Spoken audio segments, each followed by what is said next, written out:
በስመ አብ ወወልድ ወመንፈስ ቅዱስ አሐዱ አምላክ ህዝቢ እግዚአብሔር ከመይ ይልኩም አሜን። እቲ ያው ለባህርን ዝኾነ እግዚአብሔር አምላክና ዝኸበረን ዝተመስገነን ይኹን። ጰራቅሊጦስ ንሎሚ ከም ፍቓድ እግዚአብሔር ብዛዕባ ጰራቅሊጦስ ክንመሃር ኢና። ጰራቅሊጦስ ዝብል ቃል ናይ ፅርኢ ኮይኑ ጰራቅሊጦስ ማለት መጽንዒ፣ ጰራቅሊጦስ ማለት መንጽሂ፣ ጰራቅሊጦስ ማለት መስተስሪ፣ ጰራቅሊጦስ ማለት መስተፍስሂ፣ ጰራቅሊጦስ ማለት ከሳቲ፣ ጰራቅሊጦስ ማለት ናዛዚ ማለት እዩ። እዚ ኣበይ ንረኽቦ ናይ ትርጉም እንተኢልና ኣብ ቀዳማይ መልእክቲ ዮሃንስ ምዕራፍ 2:1 ክንረኽቦ ንኽእል ኢና። ወእመኒ ቦ ዝኣበሰ ጰራቅሊጦስ ብነ ኣብ ኢየሱስ ክርስቶስ ኣብ ትሕቲ ዝብል ቃል መተርጉማን ሐዲስ ተርጊሞምና ይርከቡ። ጰራቅሊጦስ ማለት መንጽሂ ማለት እዩ። ጰራቅሊጦስ ማለት መጽንዒ ማለት እዩ። ጰራቅሊጦስ ማለት መስተፍስሂ ማለት እዩ። ጰራቅሊጦስ ማለት መስተስሪ ሓዳጋ ኣበሳ ማለት እዩ። ጰራቅሊጦስ ማለት ከሳቲ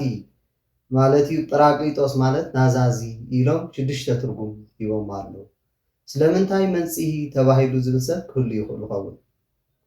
ኣብ ቀዳማይ መልእክቲ ዮሃንስ ምዕራፍ 1:8 እንተዳርኢና ከም ዝብል ንረክብ። ፍቕዲ 9 እንተርኢና ከም ዝብል ንረክብ።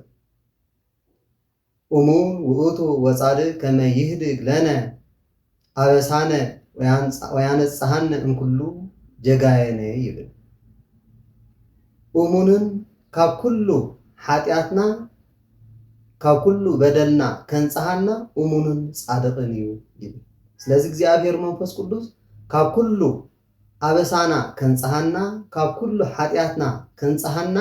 እሙንን ጻድቕን ስለ ዝኾነ በዚ ምክንያት መንጽሂ ዝብል ስያሜ ወይ ከዓ ተግባር ከም ዘለዎ ትርጉም ሂቦም ኣለዉ ሊቃውንት። እቲ ካልኣይ መጽንዒ ይብል። መጽንዒ ከዓ እዩ እግዚአብሔር መንፈስ ቅዱስ ከመይ እንተተባህለ ኣላዓዒሉ ንሰማይት ናብ ደም ኣላዓዒሉ ንጻድቃን ናብ ገዳም ዝሰድድ እግዚአብሔር መንፈስ ቅዱስ ስለ ዝኾነ ንጻድቃን ኣጽኒዑ ክሳዶም ንስሕለት ስግኦም ንእሳት ሓሊፎም ንክህቡ ዝገብር እግዚአብሔር መንፈስ ቅዱስ እዩ። ንጻድቃን ኣላዓዒሉ ኣጽኒዑ ግርማ ለይቲ ጸባ ኣጋንንቲ ከየብርሖም ብትህርምት ብጾም ብስግደት ብጸሎት ተወሲኖም ኣብ ገዳም ንኽነብሩ ዝገብር ዘጽንዕ እግዚአብሔር መንፈስ ቅዱስ እሞ በዚ ጰራቅሊጦስ እሞ በዚ መጽንዒ ዝብል ስያሜ ይወሃቦ ወይ ትርጉም ይወሃቦ። ሳልሳይ መስተፍስሂ ይብል። ወዲ ሰብ ብዝብላዕ ምግቢ ብመስተ ብልብሲ ስጉኡ ይሕጐስ። ነፍስና ከዓ ብውህበት መንፈስ ቅዱስ ብእግዚአብሔር መንፈስ ቅዱስ እያ ባህ ዝብላ እትሕጐስ እሞ መስተፍስሂ ዝብል ስያሜ ከዓ ወይ ትርጉም ከዓ ይወሃቦ። ጰራቅሊጦስ ብሂል መስተስሪ፣ ጰራቅሊጦስ ማለት ሓደጋ ኣበሳ ሰራይ ኣበሳ ማለት እዩ። ከመይ እንተተባህለ ኣብ ቀዳማይ መልእክቲ ዮሃንስ ምዕራፍ 2:2 ከም ዝብል ንረክብ። ጻድቅ ውእቱ ይህድግ ለነ ሃጣዊነ ይብል። ሓጢኣትና ክሓድገልና ንሱ ርህሩህ ሕያዋይ ናይ ባህሪ ኣምላኽ እዩ ይብል። እግዚአብሔር መንፈስ ቅዱስ ናይ ባህሪ ኣምላኽ እዩ። ጻድቕ ሕያዋይ ርህሩህ ስለ ዝኾነ ከዓ ሓጢኣትና ይሓድገልና እሞ ኣበሳና ዝሓድግ ስለ ዝኾነ መስተስሪ ሓጢኣት ዝብል ትርጉም ይወሃቦ ጰራቅሊጦስ ማለት። ጰራቅሊጦስ ብሂል መጽንዒ፣ ጰራቅሊጦስ ብሂል ከሳቲ ካይሎ ከሳቲ ማለት ምስጢር ዝገልጽ ጥበብ ዝገልጽ ትርጉም ዝገልጽ ቋንቋ ዘዛርብ ስለ ዝኾነ እግዚአብሔር መንፈስ ቅዱስ በዚ ከሳቲ ዝብል ስያሜ እውን ይወሃቦ። ጰራቅሊጦስ ብሂል ናዛዚ፣ ናዝያ ዝህዙናን እግዚአብሔር መንፈስ ቅዱስ ንሕዙናት ንትኩዛት ዝናዝዝ ስለ ዝኾነ ናዛዚ ህዙናን እዩ። እንታይ ዝሓዘኑ ክብል ይኽእል ይኸውን ምእንቲ ሓጢኣቶም ዝሓዝኑ ዝነብዑ ብኣንባ ንስሓ ንዝሓዝኑ እግዚአብሔር መንፈስ ቅዱስ ናዛዚ እዩ። ሕድገት ሓጢኣት ሂቡ ሓጎስ ደስታ ዝህብ ዝናዝዝ እዩ እግዚአብሔር መንፈስ ቅዱስ። ፍቅረ ወልደ እግዚአብሔር ፍቅረ ኢየሱስ ክርስቶስ ዝተቐበሎ ጸዋት መከራ እንዳዘከሩ ከምኡውን ደመ ሰማይት መከራ ሰማይት እንዳዘከሩ ንዝነብዑውን እግዚአብሔር መንፈስ ቅዱስ ናዛዚ አጽናዒ እዩ እሞ ናዛዚ ዝብል ትርጉም ከዓ ይወሃቦ እግዚአብሔር መንፈስ ቅዱስ እንታይ ዳ ኣብ ቀዳማይ መልእክቲ ዮሐንስ ምዕራፍ 1 ፍቅዲ 7 ወደሙ ለኢየሱስ ክርስቶስ ያነጽሐነ እንኩሉ ኃጣውኢነ ዝብል ሰብ ኩሉ ይኽእል ይኸውን ደሙ ኢየሱስ ክርስቶስ ካብ ኩሉ ኃጢአትና የንጽሐና እንዲ ዝብል ከመይልና ንእግዚአብሔር መንፈስ ቅዱስ ወይ ንጰራቅሊጦስ መንጽሂ ማለት እዩ ንብል ሰብ ክህሉ ይኽእል ይኸውን ኣነ ግና ከምዚ ኢለ ክምልሰሉ ይኽእል እየ ካብቲ ኣቦታትና ዝበልዎ ኃጢአት እምቅድመ ጥምቀት ይሰረይ በጥምቀት ኃጢአት እንድህረ ጥምቀት ይሰረይ በስጋው ወደሙ ከም ዝብል ማለት ቅድሚ ጥምቀት ዝግበር ኃጢአት ብጥምቀት ይድምሰስ ብእግዚአብሔር መንፈስ ቅዱስ ይድምሰስ ማለት እዩ ወማይ መንጽሄ ዝኣነ ከም ዝበለ ማይ መንጽሂና ዝበሎ ማይ ምሳሌ ክኸውን እንከሎ ማይ ኣበሳ ናይ ስጋ ከም ዝሓጽብ ከም ዘንጽህ ርስሓት ስጋ ከም ዘንጽህ እግዚአብሔር መንፈስ ቅዱስ ከዓ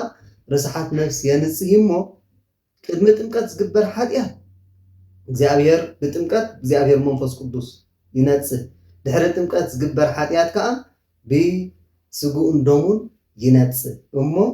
እግዚአብሔር መንጽሂ ዝተባሃለሉ በዚ ምክንያት እዩ እሞ ከምዚ ክንብል ከለናስ እዞም ክንብሎም ጻንሐና ሽዱሽተ ትርጉም ናይ ጰራቅሊጦስ መንጽሂ መጽንኢ መስተፍሲሂ መስተስሪ ከሳቲ ናዛዚ ዝበልናዮም ንእግዚአብሔር መንፈስ ቅዱስ ጥራሕ እዮም ዝግባእ እግዚአብሔር አብን እግዚአብሔር መንፈስ ቅዱስን እግዚአብሔር ወልድን አየንጽሁ እንዲዮም አየጽኑዑ እንዲዮም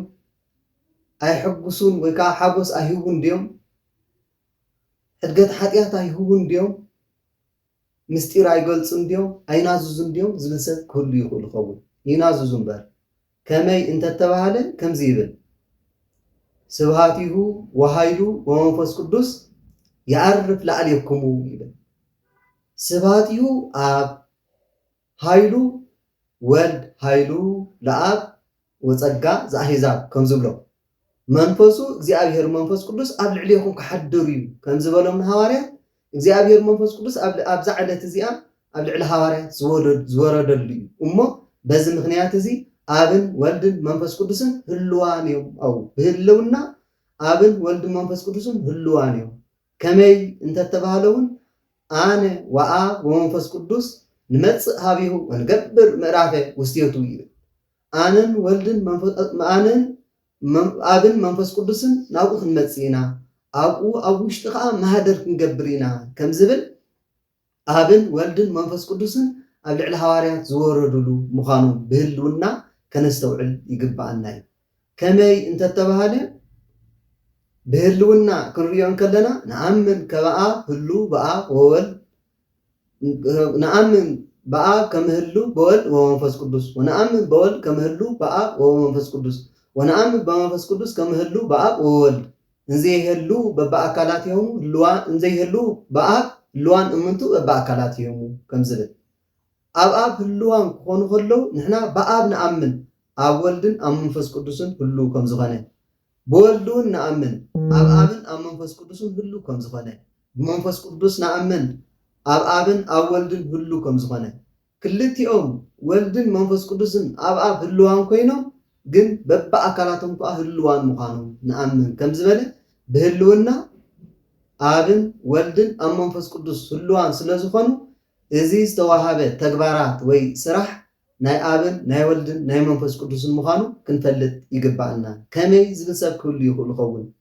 ኣብ ሕርያቆስ ነዚ ክምልስ እንከሎ ከምዚ ይብል አብ ወልድ ወመንፈስ ቅዱስ ያነጽሁ አብ ወልድ ወመንፈስ ቅዱስ ያጸንዑ አብ ወልድ ወመንፈስ ቅዱስ ያስተፈስሑ አብ ወልድ ወመንፈስ ቅዱስ ያስተስርዩ አብ ወልድ ወመንፈስ ቅዱስ ይከስቱ አብ ወልድ ወመንፈስ ቅዱስ ይናዝዙ አብ ወልድ ወመንፈስ ቅዱስ ስምዓ ይከውኑ እንዳበለ ገሊጽዎ ኣሎ ማለት አብን ወልድን መንፈስ ቅዱስ የንጽሁ አብን ወልድን መንፈስ ቅዱስ የጽንዑ አብን ወልድን መንፈስ ቅዱስን ይሕጉሱ አብን ወልድን መንፈስ ቅዱስን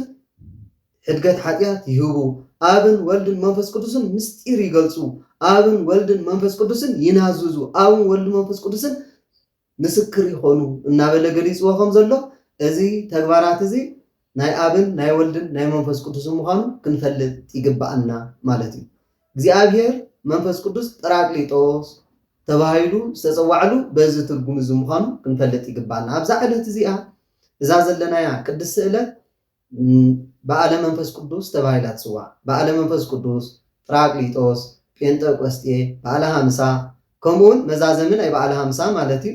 ከምኡውን በዓለ ሰዊት ተባሂላ ትፅዋዕ።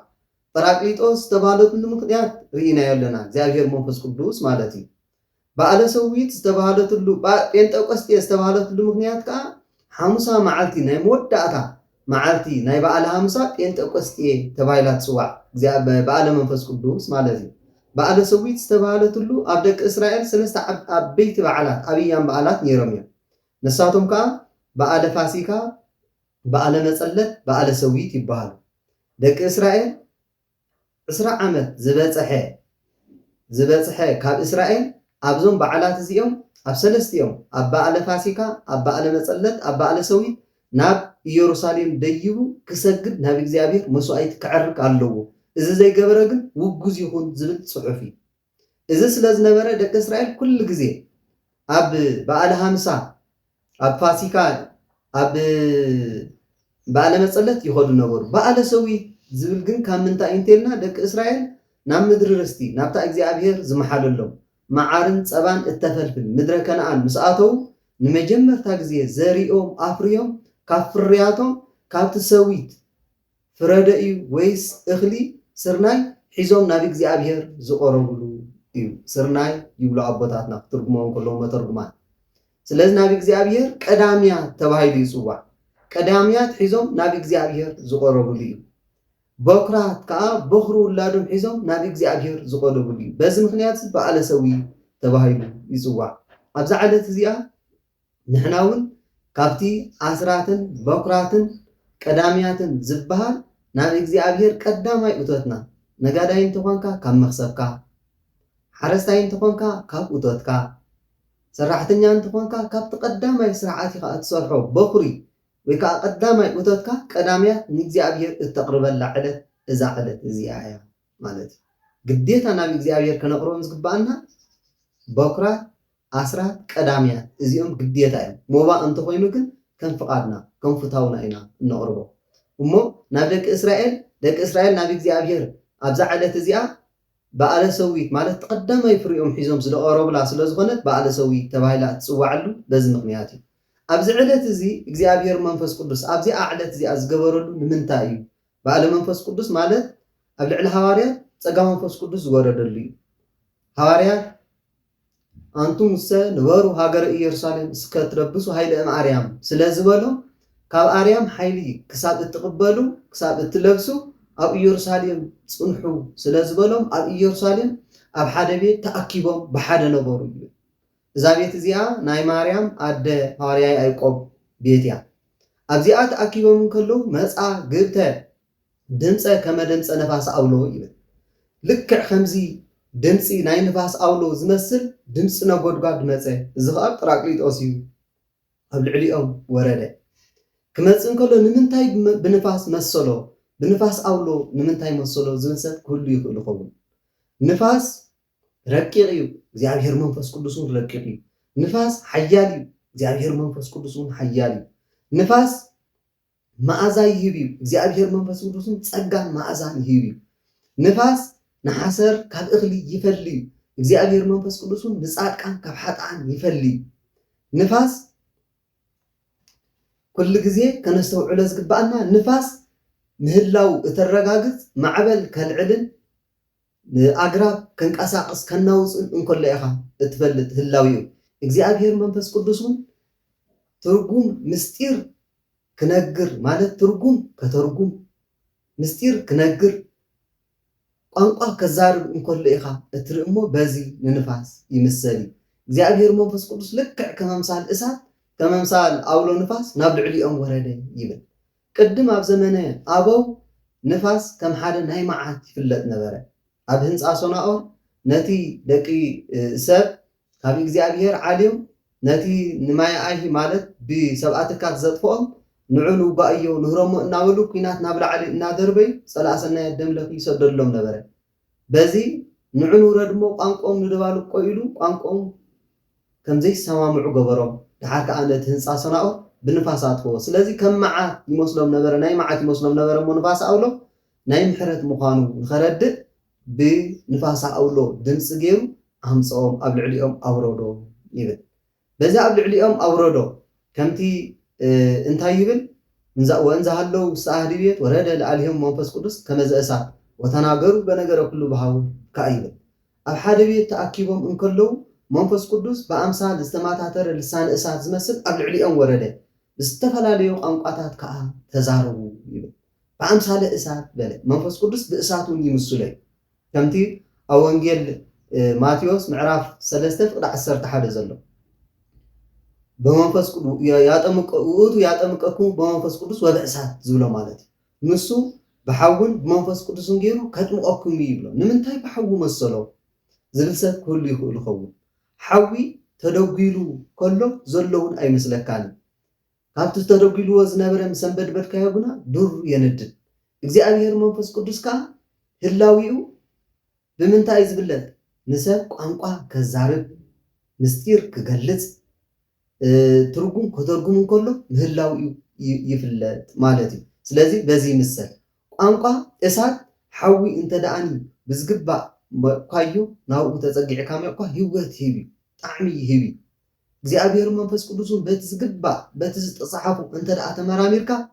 ምስጢር ይገልጽ ቋንቋታት የዛርብ ትርጉም ይገልጽ እዩ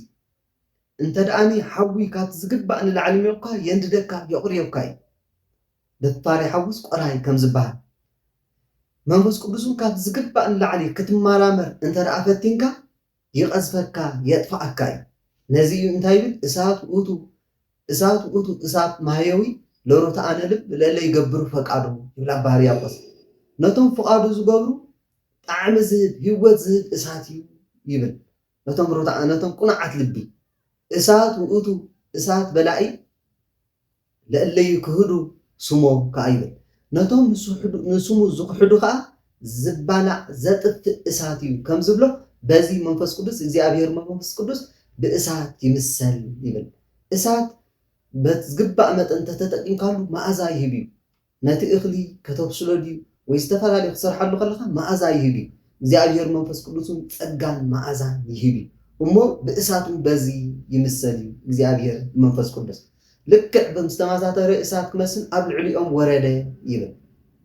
ኣብ ልዕሊ ኩሎም ወረደ እቲ ኣብ ትንቢት ሕዝቅኤል ምዕራፍ 36:25 ዘሎ ሃይለ ቃል ምእንቲ ክፍጸም እንታይ ይብል እቲ ትንቢት ናይ ስጋ ልቢ ናይ እምኒ ልቢ ካባኹም ከውፅየ ናይ ስጋ ልቢ ከዓ ክህበኩም እዩ ኣዋልድኩምን ኣጓብስኩምን ትንቢት ክንበዩ ራእይ ክርእዩ እዮም ኣረግብትኩምን ሕልምኻ ሕልሚ እዮም ይብል ስለዚ እቶም 120 ቅዱሳን ቤተሰብ ተኣኪቦም እንከለዉ እግዚአብሔር መንፈስ ቅዱስ ኣብ ልዕሊኦም ወረደ ብቋንቋታት ከዓ ክዛረቡ ጀመሩ ፈራሓት ዝነበሩ ተባዓት ኮይኑ መጽንዒ ዝብሎ ነዚ ብሕሹኽታ ዝነገሮም ኣብ ልዕሊ ናሕሲ ኮይኖም ክሰብኩ ጀመሩ ካብቲ መንፈስ ቅዱስ ምስ ተቐበሉውን ወፂ ሐዋርያ ቅዱስ ጴጥሮስ ክሰብኽ ጀመረ እንታይ እናበለ ክሰብኽ ጀመረ ናይ ኢየሱስ ክርስቶስ ኣምላኽነት ናይ ኢየሱስ ክርስቶስ ምእንታና ዝተቐበሎ ጸዋቶ መከራ መይቱ ከም ዝተንሰአ እሞ ብትንሳኤው ንዓና ህይወት ከም ዝሃበና ሕድገት ሓጢያን ከም ዝገበረልና ምስ ሰበኸ ሽዑ 3000 ዝኣኽሉ ህዝቢ ኣመኑ ይብል ቋንቋ 72 ቋንቋ ምዝራብ ማለት ከምዚ ማለት እዩ ኣብ ዘመንና ቋንቋ ንዛረብ ኢና ዝብሉ ኣለዉ ትርጉም ዘይፈልጥዎ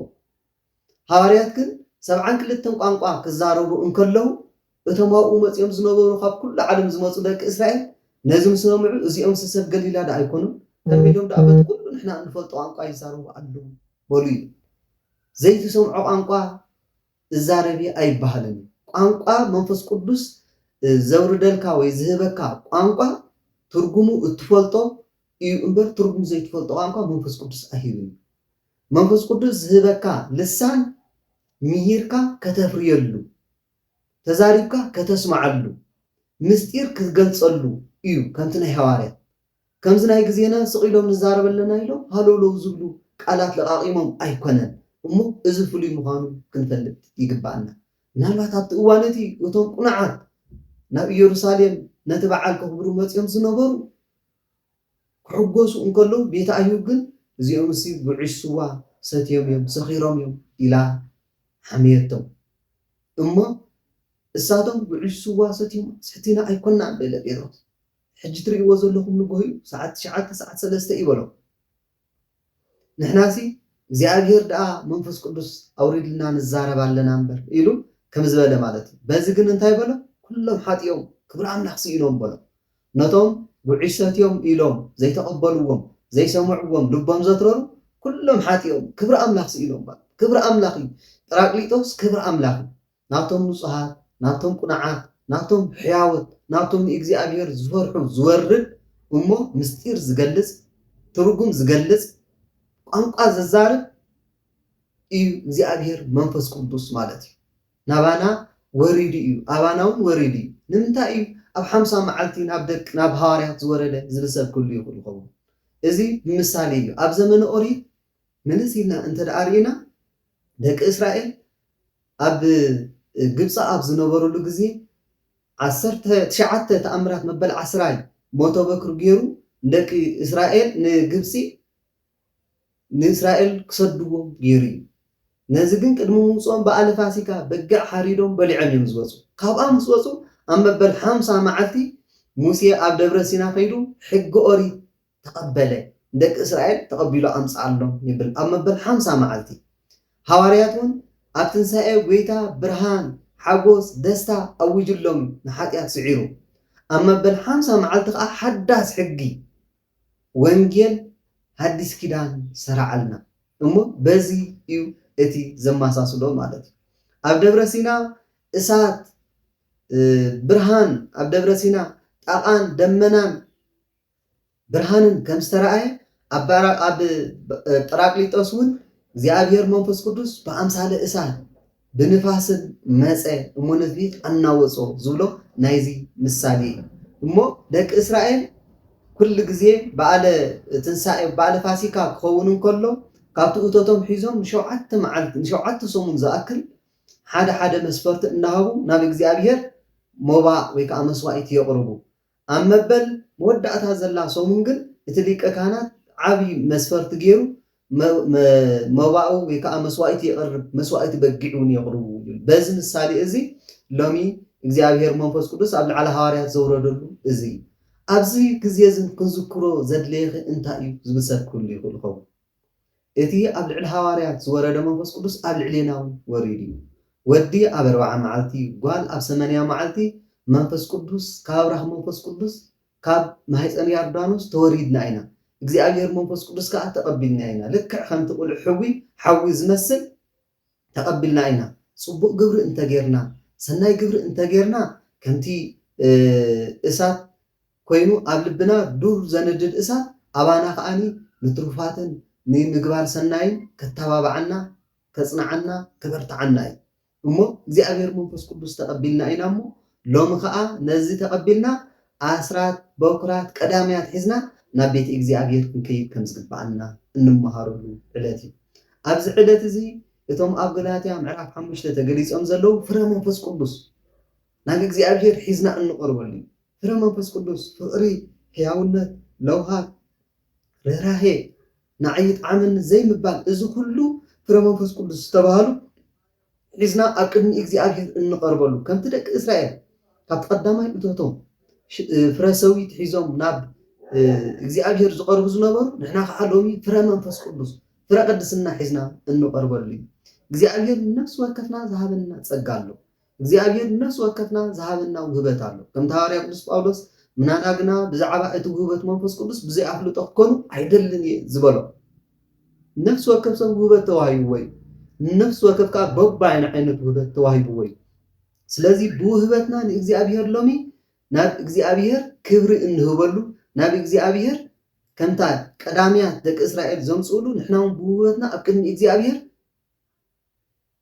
ሰናይ ግብሪ እንገብረሉ እዩ ማለት እዩ ሓደ ናይ ምምሃር ቦዘ ተውህቦ ዝበሎ ናይ ምምሃር ትምህርቲ ዝተዋህቦ እንተሎ ምሂሩ ኣፍርዩ ካብ ፍርኡ ሒዙ ዝቐርበሉ ዕለት እዩ ኣብዚ ዕለት እዚ ናይ ምምዓት ጸጋ ዝተዋሃበ እንተሎ ንዒዱ ኣረዲኡ የእሚኑ ናብ እግዚኣብሔር ዘቕርበሉ ዕለት እዩ ሃብቲ ዝተዋሃበ እንተሎ ካብቲ ሃብቱ ካብቲ እግዚኣብሔር ዝሃቦ ንጥሙይ ኣኸሊሱ ንዕሩቕ ኣልቢሱ ኣብ ቅድሚ እግዚኣብሔር ሎሚ ዝቐርበሉ ዕለት እዩ ካብቲ እግዚኣብሔር ዝሃበና ኩሉ ውህበታት ገለ እኳ ከየጉደልና ኣብ ቅድሚ እግዚኣብሔር ሎሚ ንእግዚኣብሔር ክብሪ እንህበሉ ዕለት ስለ ዝኾነ በዓለ መንፈስ ቅዱስ ክበሃል እንከሎ ፍረ መንፈስ ቅዱስ ሒዝና ኣብ ቅድሚ እግዚኣብሔር እንቐርበሉ ብውህበትና ንእግዚኣብሔር ክብሪ እንህበሉ እዩ ማለት እዩ ንእግዚኣብሔር ብውህበትኩም ንኣምላኽ ክብሪ ሃቡ ከም ዝብል ጊቭ ግሎሪ ቱ ጋድ ባይ ዮር ጊፍትስ ብውህበትኩም ንኣምላኽ ክብሪ ሃቡ ይብል እሞ ናብ እግዚኣብሔር ክብሪ እንህበሉ ዕለት ቅድስቲ ዕለት እያ እዛ ዕለት እዚኣ እግዚኣብሔር መንፈስ ቅዱስ ኣባና ኣሎ ሓጢኣት እንተዘይጌርና ካባና ኣይርሕቕን እንታይ ይብል እግዚኣብሔር መንፈስ ቅዱስ ብርግቢት ይምሰል ርግብ ደቃ እንተቐተልካላ መንገብገባ እንተሃረምካያ ኣይትነፍርን እያ ሰፈራ ኣይትገድፍን እያ ማለት እዩ ሰፈራ እትገድፍ ግን ሰፈራ እንተዳ ኣፍሪስካላ ግን ሽዑ እታ ርግቢት ካብኡ ከይዳ ሰፈር ትቕይር ማለት እዩ እግዚኣብሔር መንፈስ ቅዱስን ሰብ እንተሓተአ እንተበደለ ኣበሳ እንተሰርሐ ካብኡ ኣይርሕቕን እንተኽሒዱ ግን እግዚኣብሔር መንፈስ ቅዱስ ካብኡ ይኸይድ ስለዚ እግዚኣብሔር መንፈስ ቅዱስ ዋላ ኣበሳ ንግበር ዋላ ሓጢኣት ንግበር ኣባና ይነብር እንተኽሒድና እዩ ካባና ዝርሕቕ ስለዚ ከይንኽሕድ ክንጥንቀቕ ይግባአና ኣበሳ እንተጌርና እውን ካብ ኣበሳና ብኣንሳ ተሓፂብና ክንነፅህ ይግባአና ተዘይኮነ ግን ነቲ ዝተቐበልኩሞ ማህተም መንፈስ ቅዱስ ኣይተግህይዎ ከም ዝብል ንእግዚኣብሔር መንፈስ ቅዱስ ከነግህዮ ኣይግባአናን ሓጢኣት ብምስራሕ ኣበሳ ብምግባር እሞ ኣብ ሓጢኣት ኣብ ኣበሳ ብምንባርና ንእግዚኣብሔር መንፈስ ቅዱስ ከይነግህዮ ከዓ ክንጥንቀቕ ይግባአና ነፍስና ኩሉ ግዜ ናይ እግዚኣብሔር ጥዑም መዓዛ ንጽህቲ ጌርና ከነቕርባ ይግባአና ከምቲ ኣብ ቀዳማይ ቆሮንቶስ ምዕራፍ 6 ገሊጽዎ ዘሎ ሰብነትኩም ናይቲ ካብ እግዚኣብሔር ዝተቐበልኩሞ ማህደር መንፈስ ቅዱስ ምዃናስ ኣይትፈልጡን ዲኹም ናይቲ ካብ እግዚኣብሔር ዝተቐበልኩሞ ቤት መቕደስ ምዃናስ ኣይትፈልጡን ዲኹም እምበኣር ነዚ ሓደ እኳ እንትዕነዋ ኣነ ከዓ ክዕንወ እየ ይብል እሞ ኩሉ ግዜ ሰብነትና ንጽህቲ ቅድስት ጌርና ናብ እግዚኣብሔር እነቕርበሉ ዕለት እዩ ኣብዚ ዕለት እዚ እሞ እዚ ዝመጽእ ዘሎ ካብሎም መዓንቲ ጀሚርና በዓለ መንፈስ ቅዱስ ሰሙነ ጰራቅሊጦስ ተባሂሉ ይጽዋዕ ሰሙነ ጰራቅሊጦስ ስለ ዝኾነ ብዛዕባ ናይ መንፈስ ቅዱስ ውህበታትን ጸጋታትን ፍረ መንፈስ ቅዱስን እናልዓልና ክንመሃር ኢና እግዚአብሔር እንተፈቂድዎ እውን ኣብ ብዛዕባ መንፈስ ቅዱስ ዝነበረ ክሕደታት ሓቲ መንፈስ ቅዱስ ዘምጽዎ ነይሩ እሞ ብዛዕባ ዝውን ክንመሃር ኢና ነዚ ክንገብር ቅዱስ ፍቃድ ናይ እግዚአብሔር ይኹነልና ስብሐት ለእግዚአብሔር ልዑል ወለወላዲቱ ድንግል ወለመስቀሉ ክቡር ለዓለም ወለዓለመ ዓለም አሜን